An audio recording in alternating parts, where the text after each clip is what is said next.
Hey guys, welcome back to Auto Repair guys. Thank you guys for watching and subscribing to the channel. Today will be super helpful video guys to any of you having a Hyundai or Kia with a 2.4 Gdi engine. But even if you have a different Gdi engine, the video could be still helpful. If you have engine light, check engine light on any of the following codes, which is called P0105 106 107 108 or 109. Any of these 5 codes, stay with us. We'll explain guys what causes that and how to fix it. Now you don't need to remove your engine to fix that. Why we have it out? Simply due to the fact that we'll be making hundreds of videos guys on that engine, and with the engine being out we can show you everything with a great detail and teach you how to fix almost anything on that engine. Let me tell you a little bit about us guys. Every single car we get at the garage, we try to make at least 200 to 300 free repair videos. Why we do that? Simply because our mission is to save you as much money as we can. Another thing, if you need to buy any parts or tools for a really good price and quick shipping as well, check out the link in the description of the video below. That's where we get all our tools and supplies from.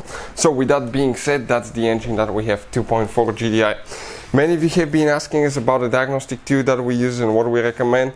Now that's the tool guys right here that we use on a daily basis. It's purchased by us, not sponsored video, but it's amazing tool guys. Now, okay, I accidentally clicked on connecting, so let me show you. It works on every car you can think of guys. It's amazing tool that can pay itself off in one-time use. Hyundai Kia is right here. And it's an all system scanner as well. So if you get any of these codes, okay, what it means, 105 to 109, it means you have most likely problem with the MAP sensor. What is a MAP sensor? That's a manifold absolute pressure sensor. This is your intake manifold guys. You have a sensor that detects the vacuum in the intake manifold, and the engine computer, okay, right here, will use that information from the sensor to calculate how much air the engine is getting. So if you look on the intake manifold past the throttle body, it needs to be right after the throttle body, okay, that's where that MAP sensor is located. If you have any of these codes, what it can indicate? You need to make sure that you're very careful because the radiator fan is right here. I recommend to disconnect the car battery when working on it, because if that fan turns on you can lose your fingers. And on these modern cars it really matters which battery terminal you disconnect and reconnect first. If you do it wrong you can cause damage to the engine computer. I will put a link in the description of the video below that will explain, okay, how to properly disconnect the car battery.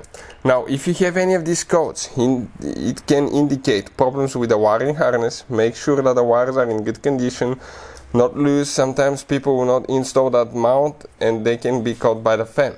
Number 2, make sure the wires are all the way plugged in here on the back side, because people, what they will do, they will try to yank the sensor out for the wires. Okay, don't do that. Push in on the wire first, okay, get out and try to, okay, I'm trying to get it, okay, with the, for the plastic, okay, right there, not for the wires. So on the back side, make sure that they're plugged in all the way. Make sure that there is no corrosion, oil leaks or anything like that. If all that checks out fine guys, okay, you will need to remove the sensor. Okay, you have just one bolt right here. And that sensor could be really stuck because you have an O-ring that prevents vacuum leaks, and that's it guys. If you have any of these codes, check the wiring harness, make sure it's plugged in, it's not contaminated, and if that doesn't fix the problem, it's very likely you have a bad sensor. And if you want to see how to test MAP sensor, okay, we'll have the video on our channel, so please check it out. Hopefully the video will be helpful. Thank you for watching and see you next time.